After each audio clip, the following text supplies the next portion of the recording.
আল্লাহ তাআলা যাদেরকে ভালোবাসেন তাদের নাম, তাদের গুণাবলী, তাদের ক্যারেক্টারিস্টিক্স, অ্যাট্রিবিউটস আল্লাহ তাআলা কালামুল্লাহ মাজিদে উল্লেখ করেছেন যে তিনি কাদেরকে ভালোবাসেন।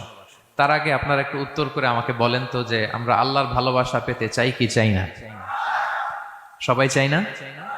এটাই আজকে আমাদের আলোচনার টপিক, যে যাদেরকে আল্লাহ ভালোবাসেন। আমরা আজকের এই চমৎকার সন্ধ্যায় জেনে নিব যে আল্লাহ তাআলা কাদেরকে পছন্দ করেন এবং কাদেরকে ভালোবাসেন। এবং প্রিয় ভাই এবং বোনেরা, আল্লাহ তাআলার ভালোবাসা অর্জন এটা মানব জীবনের সবচাইতে বড় সৌভাগ্যের বিষয়। কি বলেন? আমরা যদি প্রেসিডেন্টের কাছের লোক হই, প্রধানমন্ত্রীর যদি কাছের লোক হই, যদি আমরা জানি যে পিএম আমাকে ভালোবাসে, প্রেসিডেন্ট আমাকে ভালোবাসে, কেমন লাগবে? ভালো লাগবে।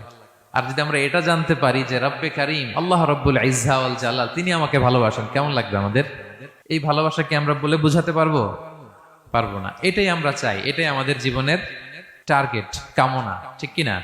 তো একজন প্রকৃত মুমিন সেই যে আল্লাহর সান্নিধ্য পেতে চায়, আল্লাহ তাআলার ভালোবাসা সে পেতে চায়। এবং মজার ব্যাপার হচ্ছে আল্লাহ তাআলা সুস্পষ্ট স্টেটমেন্টের মাধ্যমে কালামুল্লাহ মাজিদে তিনি জানিয়ে দিয়েছেন তিনি কাদেরকে কাদেরকে ভালোবাসেন। আজকের এই আলোচনায় আমরা সেটাই জানার চেষ্টা করব যে বিশেষ কিছু গুণে গুণান্বিত ব্যক্তি আছে যারা এই সৌভাগ্যের অধিকারী, যাদেরকে আল্লাহ তাআলা ভালোবাসেন বলে তিনি কোরআনে জানিয়েছেন। আমরা যেন সে সমস্ত গুণগুলো আমাদের নিজেদের মধ্যে ধারণ করতে পারি। আল্লাহ তাআলা আমাদের তৌফিক দান করুন। আমরা সবাই আওয়াজ করে পড়ে আমিন। প্রিয় ভাই এবং বোনেরা, শুরুতেই একটা ইন্ট্রোডাক্টরি কথা বলে রাখি, ভূমিকা কথা মূল আলোচনায় যাওয়ার আগে। সেটা হচ্ছে আমাদের প্রত্যেকের মনে রাখতে হবে যে আল্লাহ তাআলা ভালোবাসা পাওয়ার প্রধান শর্ত হচ্ছে রাসূল সাল্লাল্লাহু আলাইহি ওয়াসাল্লামকে ভালোবাসা, তার অনুসরণ করা। This is the first and foremost reminder tonight. আজকের প্রথম রিমাইন্ডার এটা যে আমরা যে আল্লাহর ভালোবাসা পেতে চাই, এটার প্রধানতম শর্ত হচ্ছে আল্লাহ রাসূল সাল্লাল্লাহু আলাইহি ওয়াসাল্লামের অনুসরণ করতে হবে। ওনার অনুসরণ বাদ দিয়ে আল্লাহর ভালোবাসা কোশ্চিনকালেও পাওয়া যাবে না। যে আয়াত দিয়ে, সূরাত আলে ইমরানের 31 নম্বর আয়াত দিয়ে আমি আমার আলোচনা শুরু করেছিলাম, এই আয়াতে আল্লাহ তাআলা খুব স্পষ্ট করে বলছেন, কুল ইন কুনতুম তুহিব্বুনাল্লাহা ফাত্তাবিউনি ইউহিব্বুকুমুল্লাহ। হে নবী, আপনি বলে দিন যে ওহে আমার উম্মতেরা, যদি তোমরা আল্লাহকে ভালোবাসতে চাও তাহলে ফাত্তাবিউনি, আমি নবীর অনুসরণ করো, তাহলে ইউহিব্বুকুমুল্লাহ, আল্লাহ তাআলা স্বয়ং তোমাদেরকে ভালোবাসতে শুরু করে দিবেন। বিশ্বনবীর ভালোবাসা ছাড়া, বিশ্বনবীকে অনুসরণ করা ছাড়া আল্লাহর ভালোবাসা কোশ্চিনকালেও পাওয়া যাবে। কাজী নজরুল ইসলাম খুব চমৎকার করে ওনার কবিতায় লিখেছেন, আল্লাহকে যে পাইতে চায়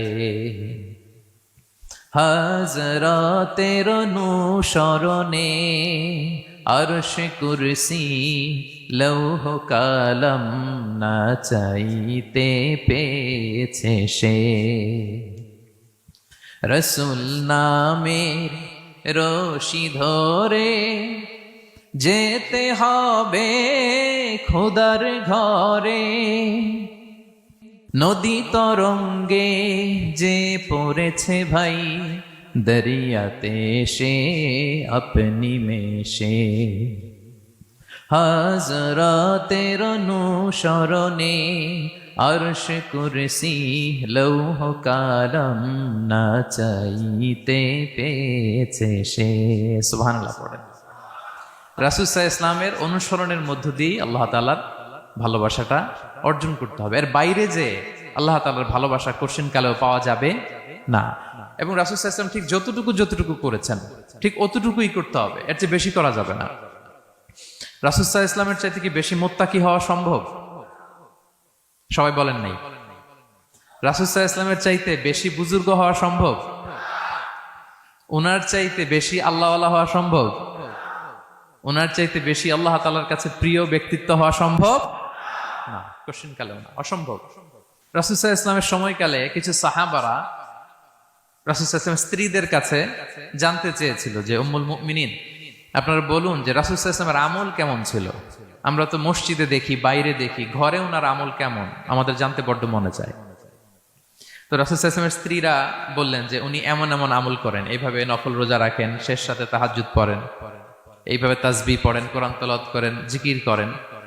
তো হাদিসে এসেছে যে কাআন্নাহুম তাকাল্লুহা, তাদের কাছে এটা কেমন যেন কম মনে হইল। তারা একটা বড় এক্সপেকটেশন নিয়ে আসছিল, মানে বিশাল একটা, রাসূল সাল্লাল্লাহু আলাইহি ওয়াসাল্লাম সব নবীদের নবী, না জানে কি আমল করে ঘরের ভিতরে। কিন্তু যখন রাসূল সাল্লাল্লাহু আলাইহি ওয়াসাল্লাম স্ত্রীদের কাছে শুনলো এই এই আমল তিনি করেন ঘরের ভিতরে, ওনারা হতাশ। হায় রে, ভাবছিলাম এত এত আমল করে, এই মাত্র এরকম আমল করে, এগুলো তো আমরাও করি। কান্নাহুম তাকাল্লুহা, হাদিসে এসছে ওনাদের কাছে এটা খুব কম মনে হইলো। তো তারা একে অপরকে বলতে লাগলো যে এর কারণ হচ্ছে কদ গুফিরা লাহু মা তাকাদ্দামা মিন যামবিহি ওয়া মা তাআখার। আল্লাহ তাআলা তো রাসূল সাল্লাল্লাহু আলাইহি ওয়াসাল্লামের আগের পরের সব গুনাহ মাফ করে দিয়েছে। ওনার তো আদতে কোনো গুনাহই নাই, কিন্তু আল্লাহ তাআলার ঘোষণা হচ্ছে নবী হে, আপনার আগের পরের সব গুনাহ আমি মাফ করে দিলাম। তো সাহাবারা বলতেছেন এর কারণ হচ্ছে ওনার কোনো গুনাহই নাই, সব মাফ, এজন্য ওনার কম করলেও হয়, আমাদের তো এত কম করলে চলবে না। কথা বুঝতে পেরেছেন? তো ওনারা ভাবলো যে না, আমাদের তো আমল বাড়াইতে হবে। তো কি করতে হবে? একজন বলল আমি সারা রাত নামাজ পড়বো, আমি আর ঘুমাবো না, এখন থেকে সারা রাত কি করব? নামাজ পড়বো, আমি আর ঘুমাবো না। আরেকজন বলল তাহলে আমি সারা বছর রোজা রাখবো, রোজা ভাঙবো না, সারা বছর টানা রোজা, যেহেতু বেশি বেশি করতে হবে। আরেকজন বলল আমি স্ত্রীদের সাথে আর মেলামেশা করবো না, আমার স্ত্রীদের সাথে আমি আমার মতো বৈরাগ্য জীবনযাপন করবো। তো এই কথা যখন রাসূল সাল্লাল্লাহু আলাইহি ওয়াসাল্লাম শুনলেন, রাসূল সাল্লাল্লাহু আলাইহি ওয়াসাল্লাম ওনাদেরকে ডেকে পাঠালেন, ডেকে বললেন আনতুমুল্লাযীনা কুলতুম কাযা ওয়া কাযা, তোমরা কি এমনটা এমনটা বলছো? তারা ভয়ে বলতেছে ইয়া রাসূলুল্লাহ, জি আমরা তো এরকম করে ফেলছি, বলে ফেলছি। তখন রাসূল সাল্লাল্লাহু আলাইহি ওয়াসাল্লাম বললেন ওয়াল্লাহি ইন্নী লা আখশাকুম লিল্লাহি ওয়া আতকাকুম লাহু, আল্লাহর শপথ করে বলছি আমি তোমাদের মধ্য থেকে আল্লাহকে সবচেয়ে বেশি ভয় পাই, আমি সবচেয়ে বড় মুত্তাকি, আমার চেয়ে বেশি কেউ আল্লাহকে ভয় পেতে পারে না। তা আমি সবচেয়ে বড় মুত্তাকি, আমি সবচেয়ে বেশি আল্লাহর প্রিয় ভাজন, আমি আল্লাহর সবচেয়ে বেশি ভয় পাই, এরপরেও আমি রাতে ঘুমাই আবার নামাজও পড়ি, সোম বৃহস্পতিবারে রোজা রাখি, বাকি দিনগুলোতে আমি খাই, আমার তো 11 জন স্ত্রী, আমি সবার সাথে মেলামেশা করি, কই স্ত্রী মেলামেশায়, রোজা রাখা না রাখায়, রাতে ঘুম এবং তাহাজ্জুদ, এই যে ব্যালেন্স করে যে আমি জীবন পরিচালনা করি, এতে আমার মুত্তাকি হইতে তো কোনো সমস্যা হয়নি। আমি শ্রেষ্ঠ নবীর এই মর্যাদা অক্ষুণ্ণ রাখতে তো আমার সমস্যা হয়নি, তো তোমাদের সমস্যা কোথায়? তখন তিনি একটা অসাধারণ উক্তি করেছিলেন, তিনি বলেছিলেন ফামান রাগিবা আন সুন্নতি ফালাইসা মিন্নি, যে আমার সুন্নতকে অবজ্ঞা করে, মানে আমার যে পন্থা এটা অনুসরণ না করে অন্য কিছু যে করতে চায়, ফালাইসা মিন্নি, সে আমার দলভুক্ত নয়। আল্লাহু আকবার! কি ভারসাম্যবোধ, কি ব্যালেন্সড লাইফস্টাইল, কি পরিমিতি বোধ তিনি আমাদের শিখিয়েছেন। তাহলে বোঝা গেল সারা রাত ইবাদত করলেই ওইটা শ্রেষ্ঠ ইবাদত হয় না, কারণ রাসূল সাল্লাল্লাহু আলাইহি ওয়াসাল্লাম ঘুমাতেন আবার ইবাদত করতেন, স্ত্রীদের সাথে মিলতেন, সামাজিক কাজ করতেন, মাঝে মাঝে নফল রোজা রাখতেন, মাঝে মাঝে অনেকদিন রাখতেন না। This is balance, this is Islam, এবং এর চেয়ে শ্রেষ্ঠ ইসলাম আর হতে পারে না। তার মানে বোঝা গেল রাসূল সাল্লাল্লাহু আলাইহি ওয়াসাল্লামের চাইতে যদি এক কাঠি বেশি বোঝেন আপনি, এটা ইসলাম হবে?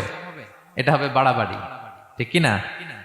রাসূল সাল্লাল্লাহু আলাইহি ওয়াসাল্লাম যেমনটি যেমনটি করেছেন ঠিক তেমনটি তেমনটি করার নাম ইসলাম, এবং এভাবেই আল্লাহ তাআলার ভালোবাসা পাওয়া সম্ভব, এছাড়া পাওয়া সম্ভব।